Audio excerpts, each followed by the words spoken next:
Hey friends, welcome back to channel. So today we are going to solve the question number 19 of chapter accounting equation class 11th. Up to question number 18 we have already solved all the questions, and the person who wants to see any of the question up to question number 18 can refer to the accounts playlist class 11th or accounting equation class 11th playlist on my channel. Okay, so today we are going to solve the question number 19. So without wasting any time, let's start the question. So what they are saying, put the following on the proper side. Put the following on the proper side of cash account, debtors account and creditors account. अब तक जो हमने questions किए हैं, किसी भी question में हमने 3 अकाउंट साइमल्टेनियसली प्रिपेयर नहीं किए हैं. But in this question we have to prepare the cash account, debtors account and creditors account simultaneously. Total there are 6 transactions that are given in this question. So one by one we will solve each and every transaction and see the impact of each transaction on these 3 accounts. So let's start. सबसे पहले 3 accounts के format को prepare कर लेते हैं. तो हमारे पास जो अकाउंट गिवन है वो कौन कौन से हैं. कैश अकाउंट है सबसे पहला, तो राइट. तो सबसे पहले हम कैश अकाउंट का जो फॉर्मेट है वो प्रिपेयर कर लेते हैं. कैश अकाउंट, जो भी आपको अकाउंट ओपन करना होता है उसकी हेडिंग आपको इस तरह से देनी है. उसकी जो हमारी लेफ्ट हैंड साइड है वो डेबिट साइड होती है, ठीक है, और राइट हैंड साइड जो है हमारी क्रेडिट साइड होती है. उसके बाद आपको लिखना होता है particulars, then amount, this is in rupees, again particulars जो होते हैं ये हमारे डेबिट साइड के हैं और ये हमारे क्रेडिट साइड के हैं. then again amount in rupees. ठीक है. अब आपको सबसे पहली बात जो समझनी ज़रूरी है, जिन्होंने अमेरिकन अप्रोच की जो वीडियो थी जिसमें मैंने आपको वो कंसेप्ट क्लियर किया था, उन्होंने नहीं देखी है जिन भी लोगों ने, उनके लिए मैं ब्रीफ में बता रही हूँ कि कैश अकाउंट जो है हमारी किस कैटेगरी से बिलोंग करता है. टोटल 5 मेजर कैटेगरीज हैं: asset, expense, income, liability and owners equity. तो जो हमारी कैश अकाउंट होता है, जो कैश है वो बिजनेस की असेट होती है, इसीलिए ये असेट अकाउंट कैटेगरी से बिलोंग करता है. तो कैश अकाउंट एसेट कैटेगरी से बिलोंग करता है, इसीलिए increase in the cash account किस साइड पर रिकॉर्ड किया जाएगा, डेबिट साइड पर, और decrease in cash account record किया जाएगा क्रेडिट साइड पर. ठीक है. तो यहाँ पर मैं आपको लिख देती हूँ, आपको ये हर क्वेश्चन में लिख लेना है. Increase in cash record on this side, ठीक है, और डिक्रीज इन कैश, अगर आपकी कैश में किसी भी तरह की रिडक्शन होती है किसी भी ट्रांजैक्शन के होने से, तो उस ट्रांजैक्शन को आप इस साइड पर रिकॉर्ड करोगे. ठीक है. डिक्रीज इन कैश आपको जो है रिकॉर्ड करनी है ऑन दिस साइड. ठीक है. तो ये पहला अकाउंट था कैश अकाउंट. उसके अलावा भी यहाँ पर कुछ अकाउंट्स मेंशन है. वो कौन कौन से हैं? Debtors account and creditors account. मैंने आपको बता दिया है कि कैश क्या है, बिजनेस की असेट. ठीक है. तो इसमें इंक्रीज होगा तो डेबिट साइड पर, डिक्रीज होगा तो क्रेडिट साइड पर. दूसरी हमारे पास डेटर्स अकाउंट है. जो डेटर्स होते हैं वो भी बिजनेस की असेट्स ही होते हैं. क्यों? क्योंकि डेटर्स वो पर्सन्स होते हैं जिन्हें कंपनी गुड्स को सोल्ड करती है on credit. That means company को उनसे पैसा मिलना है इन फ्यूचर. ठीक है. और जो क्रेडिटर्स होते हैं ये बिजनेस की लाइबिलिटी होते हैं. ये डेटर्स का जो है बिल्कुल अपोजिट है.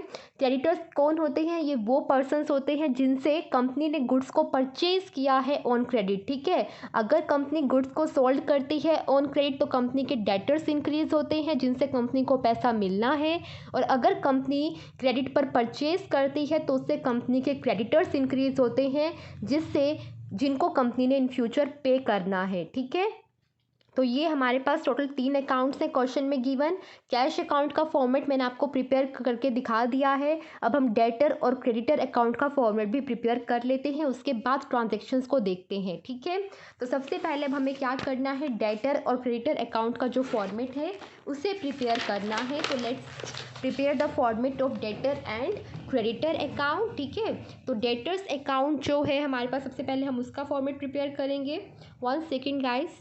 तो डेटर्स अकाउंट, जो भी अकाउंट प्रिपेयर करना है सबसे पहले उसका नाम ऊपर लिखोगे. ठीक है. जैसे हमने यहाँ पर लिख दिया कि डेटर्स अकाउंट को हमने प्रिपेयर करना है. इस साइड पर हमारे क्या आएंगे? Particulars, right. यहाँ पर हमारी अमाउंट जो कि होती है रुपीस में. इधर फिर से particulars, then amount in rupees, debit, credit. अब मेजर जो मैंने आपको बताया है अभी अभी, डेटर्स क्या है, असेट्स हैं, तो असेट्स में इंक्रीज कहाँ पर रिकॉर्ड करेंगे, on the debit side. Increase in assets record on this side, ठीक है। और अगर कोई डिक्रीज होता है एसेट्स में, दैट मीन्स डेटर्स अकाउंट में, तो वो आपको डिक्रीज करना है रिकॉर्ड इस साइड पर, that is the credit side, ठीक है। सेकेंड फॉर्मेट हमें जो प्रिपेयर करना है वो है क्रेडिटर्स का, creditors account. This is the debit side of account, this is the credit side of account. Particulars, amount that is in rupees, again particulars, then amount that needs to be in rupees। और दूसरी बात, creditors जो है वो क्या होते हैं, company की लाइबिलिटी, मैंने अभी अभी आपको बताया है। और लाइबिलिटी में किसी भी तरह का इंक्रीज हम डेबिट साइड पर नहीं बल्कि क्रेडिट साइड पर शो करेंगे, ठीक है। Increase in creditors record on this side, decrease in creditors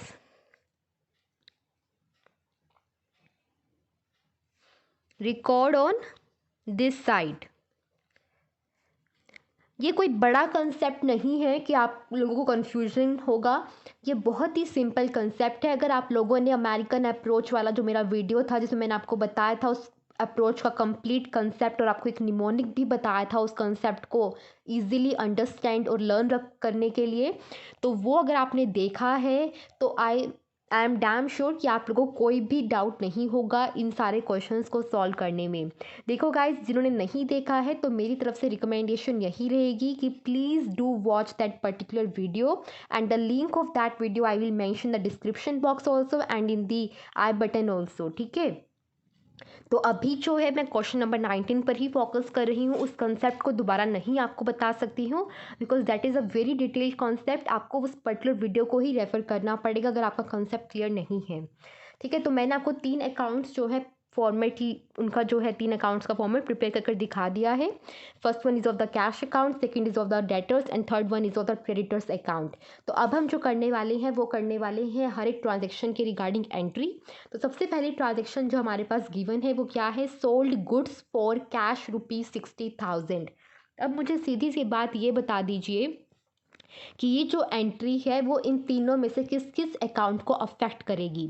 जब बिजनेस गुड्स को सोल्ड कर आएगा वो भी कैश के बदले, तो उससे बिजनेस का कैश इंक्रीज हो जाएगा, होगा कि नहीं होगा। एक बिजनेसमैन है, वो गुड्स बेच कर आया है और बदले में कैश लेकर आया है, तो बिजनेस का कैश इंक्रीज हो जाएगा।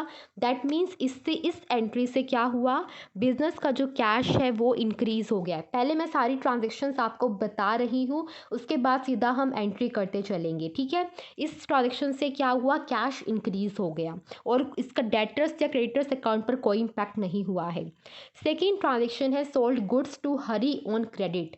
अब बिजनेसमैन ने क्या किया है, गुड्स को सोल्ड किया है ऑन क्रेडिट।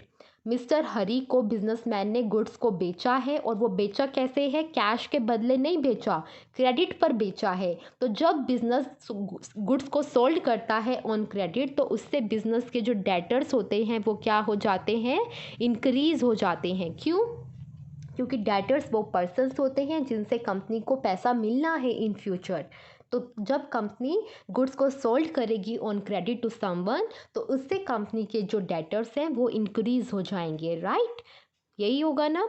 थर्ड ट्रांजेक्शन जो है हमारे पास वो क्या है, purchase goods from Krishna on credit. अब नेक्स्ट क्या है ट्रांजेक्शन हमारी, कि जो गुड्स हैं वो परचेज की गई हैं ऑन क्रेडिट। अब तक तो गुड्स को सोल्ड किया जा रहा था, अब गुड्स को परचेज किया जा रहा है।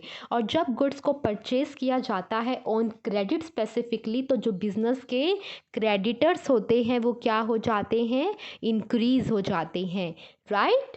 क्योंकि क्रेडिटर्स वो लोग होते हैं जिनसे कंपनी इन फ्यूचर अभी गुड्स तो अभी खरीद लाती है बट पेमेंट नहीं कर कर आती है और इन फ्यूचर कंपनी को उन्हें पे करना होता है।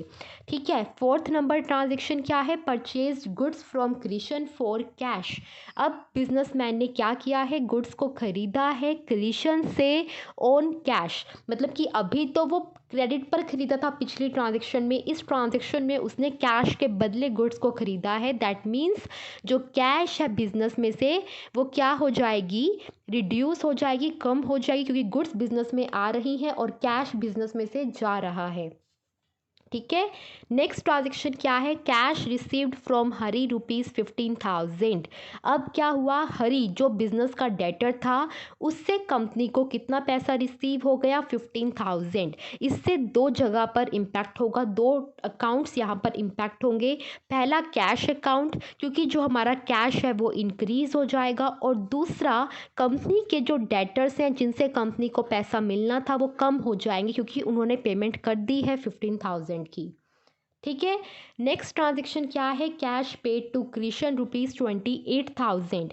अब जो बिजनेस का क्रेडिटर था 28,000 जो है उसे कंपनी ने पे कर दिए हैं, और जब बिजनेस में से कैश जाएगा तो कैश रिड्यूस हो जाएगा क्योंकि कंपनी पे कर कर आ रही है अपने क्रेडिटर्स को, और बिजनेस के जो क्रेडिटर्स हैं जिन्हें कंपनी ने पेमेंट कर दी है वो भी कम हो जाएंगे।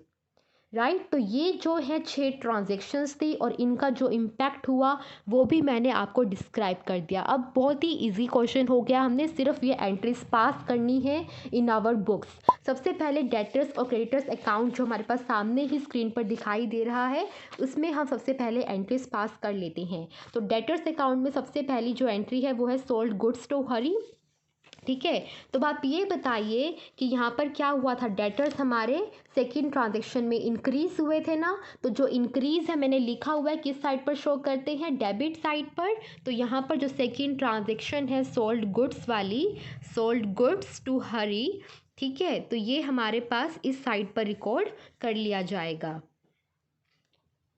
तो ये कितना हो जाएगा हमारे पास? कितने अमाउंट से है? 20,000 से।